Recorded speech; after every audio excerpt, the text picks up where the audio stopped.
ఇందాక శిరీష్ చెప్పినట్టు ఎప్పుడో మేము తొలి ప్రేమ సినిమా చేసినప్పుడు దానికి 100 డేస్ ఫంక్షన్లు చేసినప్పుడు షీల్డ్స్ ఇచ్చి అప్పుడు మాట్లాడిచ్చేవారు.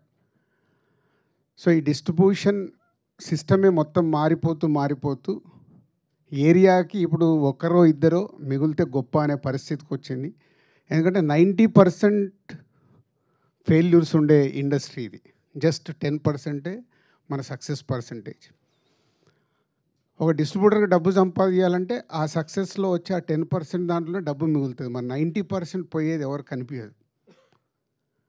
ఫెయిల్యూర్స్ వచ్చినా ఆ సక్సెస్ వచ్చినప్పుడే వాళ్ళు నిలదొక్కుంటూ ముందుకెళ్తూ ఉండాలి. ఇందాక మా శిరీష్ చెప్పాడు, ఎల్వీఆర్ గారు, శోభన్, హరి 2006 నుంచి బొమ్మరిల్లు టైం దగ్గర నుంచి మాతో జర్నీ స్టార్ట్ చేశారు.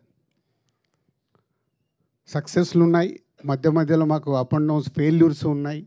అన్నీ తట్టుకుంటూ వాళ్ళు మాతో కంటిన్యూ అవుతూనే ఉన్నారు.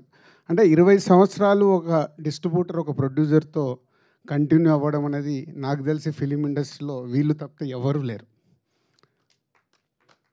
ఒకప్పుడు భార్గవ్ ఆర్ట్స్ అన్న ఇలాంటి పెద్ద పెద్ద సంస్థలు అప్పుడు ఉన్నప్పుడు వాళ్ళతో కొందరు డిస్ట్రిబ్యూటర్స్ కంటిన్యూ అయ్యేవారు. ఆ కల్చర్ పోయిన తర్వాత వీళ్ళే ఇదే చివరిది కూడా అనుకుంటున్నాను నేను. ఇలా 20-25 ఇయర్స్ జర్నీ చేయడం ఒక ప్రొడ్యూసర్స్తో డిస్ట్రిబ్యూటర్స్ అనేది ఇంపాసిబుల్. ఎందుకంటే మా 30 ఇయర్స్ ఎక్స్పీరియన్స్లో కూడా 22 సంవత్సరాల నుంచి మేము ప్రొడక్షన్ స్టార్ట్ చేసిన తర్వాత 30 సంవత్సరాల మా డిస్ట్రిబ్యూటర్స్గా ఎక్స్పీరియన్స్ మాకు కూడా వెనక్కి తిరిగి చూస్తే 20 ఏళ్ళ నుంచి మాకు ఎవరన్నా ప్రొడ్యూసర్స్ ఉన్నారని వెతికితే నాకు కనిపించట్లా. సో అది థ్యాంక్ యూ ఎల్వీఆర్ గారు, హరి అండ్ శోభన్ గారు. అండ్ సంక్రాంతికి వస్తున్నాం. నేను ఒక ప్రెస్ మీట్ పెట్టాను, మీ అందరితో ఇంటరాక్ట్ అయ్యాను సంక్రాంతి రిలీజ్ ముందు. సో 2 సినిమాలు రిలీజ్ ఉన్నాయి, కమ్బ్యాక్ అవ్వబోతున్నామని. అవుతామో లేదని తడబడే లోపే అనిల్, ఎందుకు సార్ మీరు అంత కాన్ఫిడెన్స్గా మీరు స్టేట్మెంట్ ఇచ్చిన తర్వాత అవ్వకుండా ఎలా పోతుందని సంక్రాంతికి వస్తున్నాంతో ఒక సెన్సేషనల్ హిట్. ఇందాక హరి చెప్పాడు, అంటే ఒక 72 డేస్లో ఒక సినిమాని డైరెక్టర్గా అనిల్ డిజైన్ చేసి వెంకటేష్ గారు లాంటి ఒక సీనియర్ ఎక్స్పీరియన్స్ హీరోతో వాళ్ళు ప్లాన్ చేసి ఒక బాల్ని 6 కొడితే ఎలా ఉంటుందో ప్రూవ్ చేశారు. అంటే బడ్జెట్లు ఇంపార్టెంట్ కాదు, కథలే ఇంపార్టెంట్. కానీ ఇది మర్చిపోతాం. మేమన్నీ కూడా కథలతో మొదలుపెట్టిన సినిమాలే కొత్త దర్శకులతో తీసినప్పుడే మేము మా సంస్థలో ఎన్ని క్లాసిక్స్ వచ్చాయో, ఎన్ని సక్సెస్లు వచ్చాయో అందరికీ తెలిసిందే. మేము కూడా అందరిలాగా కాంబినేషన్ సినిమాలకని అటు కొంచెం లాస్ట్ 4-5 ఇయర్స్ నుంచి తడబడుతూ ఉన్నాం. మళ్ళీ లేదు మా రూట్ ఇదే కరెక్ట్ అనేది అనిల్ మళ్ళీ మాకు ప్రూవ్ చేసి సరైన దారిలో రహదారి వేసి ఇచ్చాడు.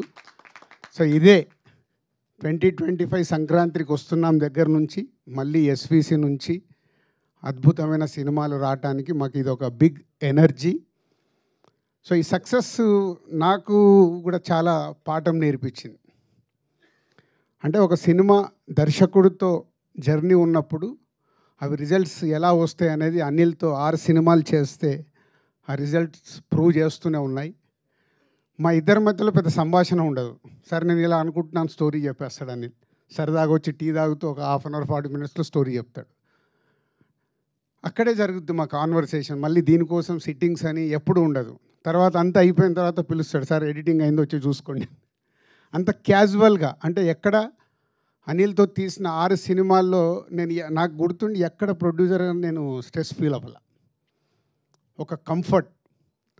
అనిల్ కూడా అలాగే ఉంది. సొంత ఎప్పుడు నా సొంత ఫ్యామిలీ, నా సొంత బ్యానర్ అని చెప్తా, అంటే దానికే సినిమాకి ఏం కావాలో ఎలా కావాలన్నా నాకు ఇది కావాలి సార్ అని చెప్పి కంప్లీట్ చేస్తుంటాడు. ఇక్కడ ఈ సినిమాలో ఒకే ఒక పాట అడిగాడు, బ్లాక్ బస్టర్ సాంగ్ నేను బాగా తీయాలి సార్, దీనికి నేను అడిగిన బడ్జెట్ ఇవ్వండి అని. అలాగే దాని విజువలైజేషన్లో అద్భుతంగా తీసి ఈరోజు ఈ సినిమాకి అదొక రీజన్ ఇంత పెద్ద సక్సెస్కి. Thank you Anil, thank you very much. Already Shirish మొన్ననే చెప్పేశాడు, ఎక్కడో పడిపోబోతున్న మమ్మల్ని తీసుకొచ్చి నిలబెట్టి మళ్ళీ ఇంకొక 10 సంవత్సరాలు మళ్ళీ తిరుగు లేకుండా సినిమాలు తీస్తాం. ఈ రిజల్ట్స్ 100% వస్తాయి. ఒక సినిమా మీద కష్టపడి చేసినప్పుడు రిజల్ట్స్ వస్తాయని ఎప్పుడూ తెలుసు.